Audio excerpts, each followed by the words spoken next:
Assalamualaikum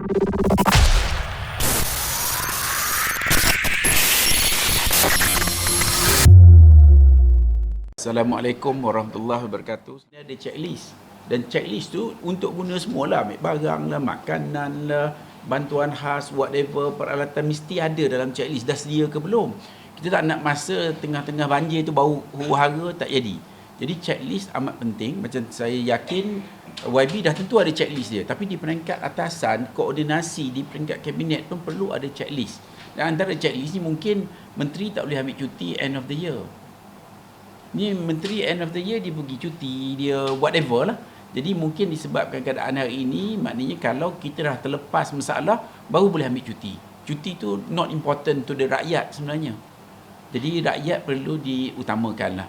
Jadi kalau boleh juga itulah, kita minta Perdana Menteri kita remove dia punya kelayakan cuti itu. Masa-masa tahun lepas pun berlaku saya rasa. Masa huru-hara ni orang-orang yang berkuasa tidak ada. Jadi saya rasa itu perlu dilihat ya dan diambil tindakan. Lepas tu sedikit saya nak share juga sini macam ada YB sebut tadi. Kita pun kadang-kadang faham juga selain daripada benda yang rahsia yang Datuk Wong ya pasal dia tak bagi masuk apa benda. Tapi kadang-kadang ramai juga yang nak membantu ini pun kadang-kadang dia tidak membantu, dia menyusahkan. Pasal dia pun tak tahu. Pergi-pergi minyak habis. Dia pun tak tahu minyak kat mana. Kedai minyak pun dah tutup. Dan kadang-kadang pergi pun pakai kasut tumit tinggi. So, benda-benda macam ni, dia kena ada, dia punya clear direction. Saya rasa yang paling baik adalah kita, di peringkat PPRM kita buat gerakan sukarelawan rakyat, GSR. Kita buat untuk sesiapa yang nak melatihkan diri. Pasal dia kalau tidak tak faham susah juga. Dia bawa benda pun tak itu, menyusahkan orang lagi, air tak ada. Jadi kalau dia kena ada kursus elementary yang mudah. Kalau nak pergi, you kena pergi dulu dengar kursus atau dengar video ni dulu supaya there is a coordination. Yang mudah yang kita pun faham, ni tak boleh pergi ni. Kadang-kadang pergi bawa anak pula. Anak pun jadi macam-macam. Jadi kita nak jelas. Kalau pergi menyusahkan pun memang tak ada guna nak ambil gambar ke, ini kena ada latihan. Dia tak pernah pasal dia baru nak cuba tengok macam mana. Tapi ialah niat dia. Jadi kita cadangkan yang nak pergi jadi voluntary ni dia kena register dengan badan-badan manalah. Salah satunya PPRM offer untuk pengendalian banjir. Jadi kita boleh cadangkan yang ni ataupun apa yang perlu untuk dibawa ya, jenis pakaian ke, tempat tidur. Kalau pergi je tak tahu apa benda pun, maknanya dia kena ada koordinasi dengan warga tempatan atau pihak berkuasa tempatan ya. Kita juga saya rasa kena ada coordination center. Hari ini disebabkan tidak ada coordination center, bila berlaku satu perkara yang berita yang datangnya adalah daripada WhatsApp inilah, TikTok ni apa benda. Pun benda tu kadang-kadang tak tepat. So kita cadangkan mungkin kerajaan perlu ada satu center yang orang pun boleh tengok, tune in, tahu apa berita terkini.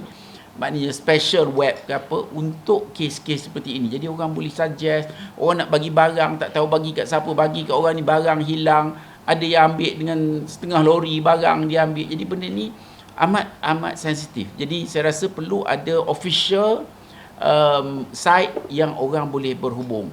Maknanya semua kita akan koordinasikan kepada site itu. Statement-statement yang dia buat pun, maknanya dia tak tahu, ada orang kata nak banjir kuat lagi, beli barang. Dia nak jual barang dia. Jadi kita nak perkara ini dikoordinasi dengan sebaik-baik mungkin ya. Saya lihat perlu ada satu program simulasi bukan sahaja di kalangan penduduk secara tempatan, tapi koordinasi antara MKN pusat dan MKN negeri. Dan saya rasa pusat dalam beberapa perkara akur kepada negeri berpandukan perlembagaan. Jadi dari segi kesiapsiagaan menghadapi bencana banjir, tidak kiralah di Selangor ke, di Pulau Pinang ke, di Kelantan Terengganu ke, keserasian dan koordinasi antara MKN pusat dan negeri itu mesti diperbetul sekarang.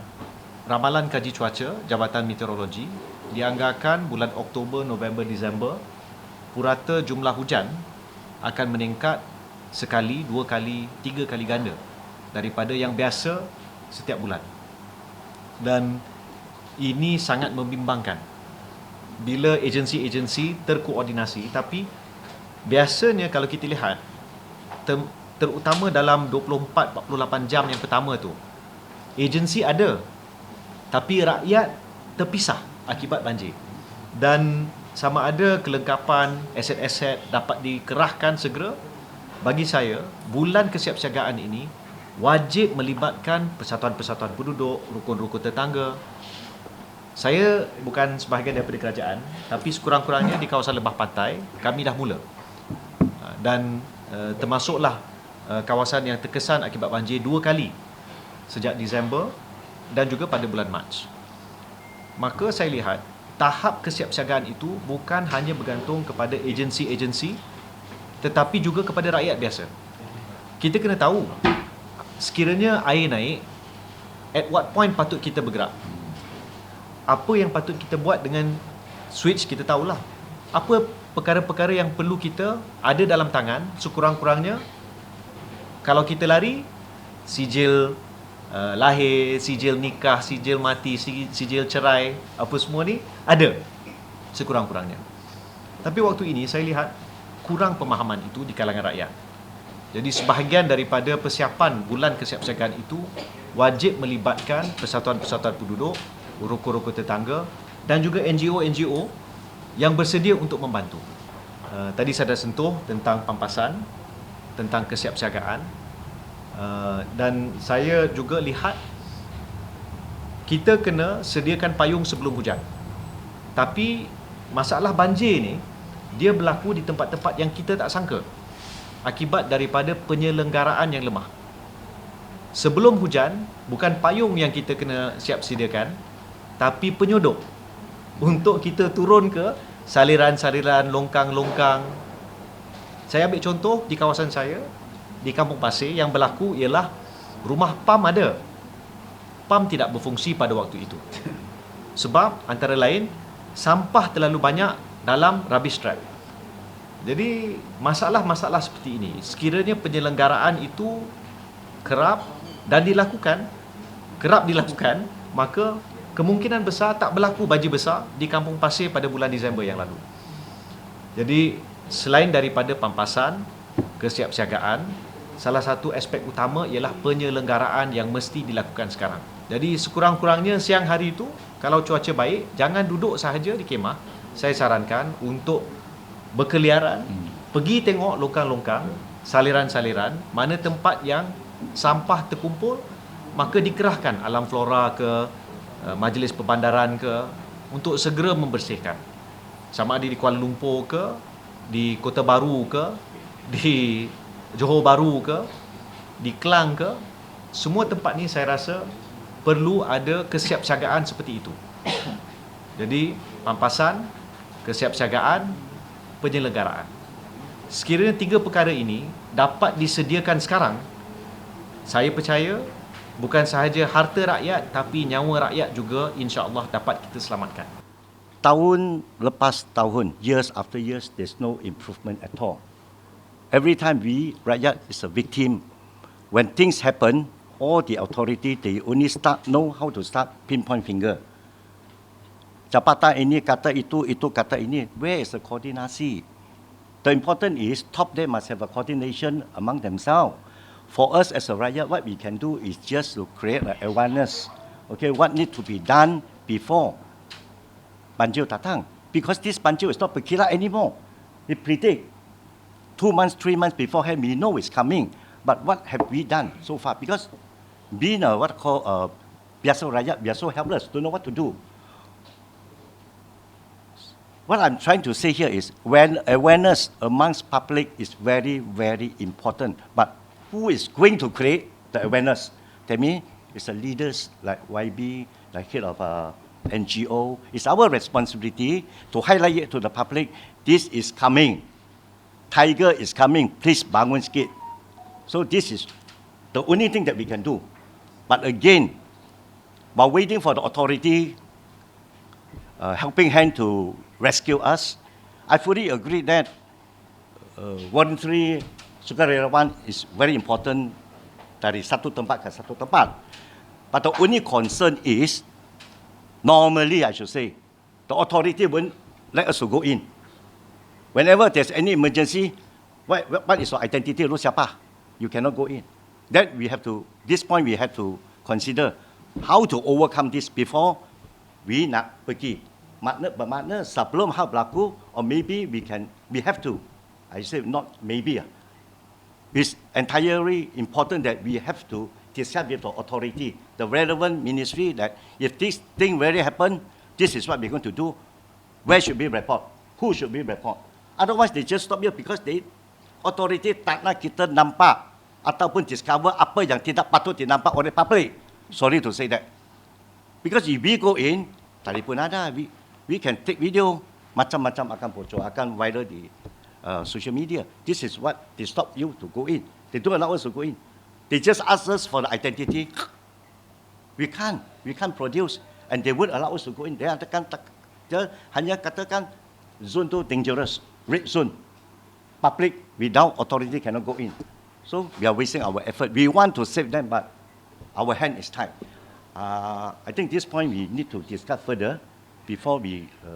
The concept is good. The idea is good. The only thing is how to execution. Before execution, make sure that when things really happen, we are under control. Yeah. We can go in, with full hand, rather than being stopped by this authority, that authority lah. Kita ambil contoh yang berlaku di Seri Muda, tidak dikoordinasikan. Makanan yang dihantar melambat-lambat, membazir. Lepas tu sumber daya manusia ada tapi tak boleh nak sampai tempat. Pasal dia tidak ada persiapan. Masa tu kita ingat banjir akan berlaku di Pantai Timur. Tiba banjir berlaku di Seri Muda. Begitu juga lah berlaku banjir yang selalu kita popular sekarang adalah Kepala Air. Yang berlaku dekat Kedah, yang berlaku dekat Langat dan sebagainya. Jadi bagi saya, kita ada tak kena guna satellite, kena guna drone, you look around. Di manakah potensi air-air yang ditadah yang boleh pecah dan menyebabkan berlakunya banjir demikian. Okay. Masa tadi saya nak kupas lagi tentang koordinasi. Kita ambil contoh bagaimana kita ramai sukarelawan. Tapi sukarelawan ni mesti kita koordinatkan dan kita berikan latihan supaya mereka ini buat kerja tu faham tanggungjawab masing-masing. Bukan dia pergi sana, dia tengok sana, dia ambil gambar, selfie, menyusahkan orang lain. Ya. Maksud saya, kalau banjir ni, okey, kita kena latih. Babi, sukarelawan ni kita kena groupingkan mereka. Mereka ni sukarelawan jaga tentang fokus on kesihatan. Pasal bila banjir ni, isu dia bukan saja ketika banjir. Post flooding, diseases yang akan berlaku. Banyak. Haiwan yang mati, orang yang mati dan sebagainya tu macam mana nak manage tu? The biggest case kalau tengok tsunami. This is how we should learn, and then we should be able to put the sukarelawan ni in a proper place. Kita kena satu tadi koordinasi, yang kedua latihan, dan kita kena ada grouping yang betul. Okey, orang ni dia bila kau nak masuk? Okey, you masuk tim you post banjir.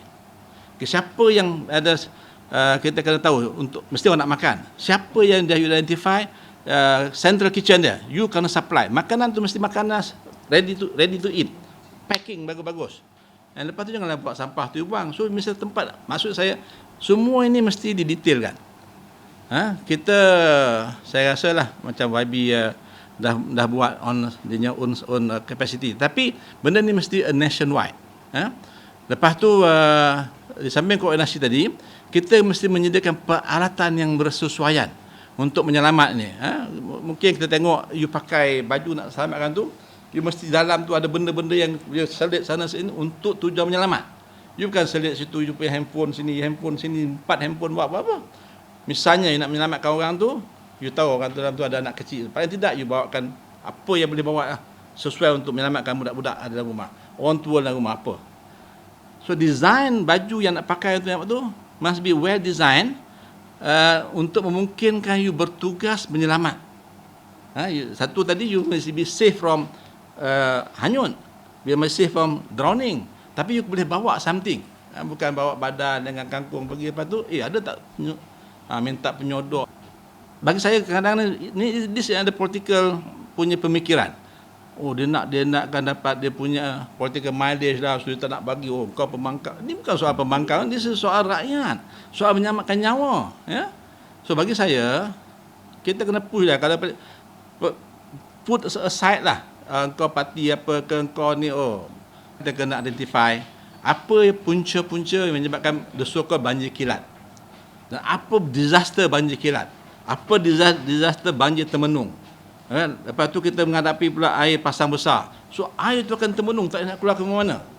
So mungkin kita kena perlukan rumah pam. Make sure rumah pam di Serangga. Semua ni bagi saya ialah semua orang tahu, tapi semua orang harap orang lain buat. Lepas tu of course lah. Satu lagi kita akan lihat masalah ni dah bertahun-tahun lah. Ada peraturan, ada reserve sungai tak boleh buat rumah.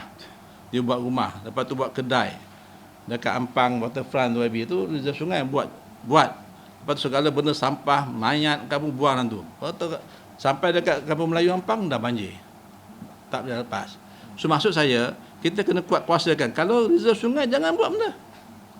Jangan buatlah, ya. Lepas tu kalau buat itu akan menyebabkan disaster. Jadi kerajaan dengarlah ini rayuan kita. Ini juga pandangan kita, ini juga mungkin dijadikan sebagai cadangan kita. Pastikan bahawa peruntukan tu tak bocor dan dihanyutkan ke tempat yang lain. Ya. Banyak yang boleh kita bincangkan, dan kalau perlu dia boleh je bila-bila panggil mana-mana NGO ke sesiapa supaya memberikan pandangan. Tadi saya rasa saya lupa cakap, di samping NGO semua ni, kita kena juga latih masjid, surau. Kerana mana-mana tempat ada masjid, mana-mana tempat ada surau, mana-mana tempat ada kuil, semua tempat ada jangan. Dan orang ni pun ada di sana. Mereka itu mesti dilatih, mereka itu mesti diberikan bantuan, peralatan, knowledge, communication dan sebagainya. Sebab kita kena lihat juga peranan. Kadang-kadang ni Tok Imam ni dia ingat dia nak baca doa aje. Dia kalau banjir, kalau baca doa aje pun belum tentu dapat lagi. Jadi Allah alam, itulah yang saya rasa kita nak berikan pandangan kerajaan.